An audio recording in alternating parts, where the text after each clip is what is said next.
આજે સવારે રાજુ કરપરાએ જે આમ આદમી પાર્ટીમાંથી રાજીનામું આપ્યું ધરી દીધું છે અને એ જે ધરી દીધું છે એ આમ આદમી પાર્ટીના અંદરની જે ખેંચતાણના લીધે અને પોતાની નારાજગી વ્યક્ત કરી અને રાજીનામું ધરી દીધું છે. આગામી સમયમાં જે 2017થી 2021 સુધી એ પણ ખેડૂત સંગઠનમાં લડતો હતો અને ખેડૂતોના કામ કરતો હતો. એટલે 21માં એને આ પાર્ટી જોઈન કરી હતી.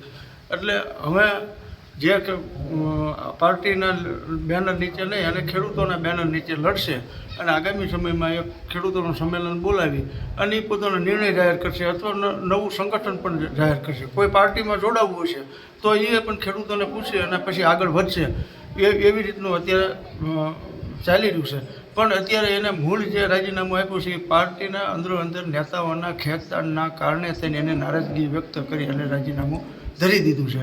અને આગામી સમયમાં જે ખેડૂતોની લડત છે એ લડત સતત લડતા રહેશે. અમે એમની સાથે છીએ અને જે રાજુ કરપરા નિર્ણય લેશે એ નિર્ણયમાં પણ અમે સાથે છીએ. અને જે સરકાર સામે જે લડત લડવી પડશે ખેડૂતોના પ્રશ્નો એ સતત ચાલુ રહેશે. એટલે જે આ 3 થી 4 મહિના જેલવાસ એને ભોગવ્યો છે કડદાકા હળદરમાં.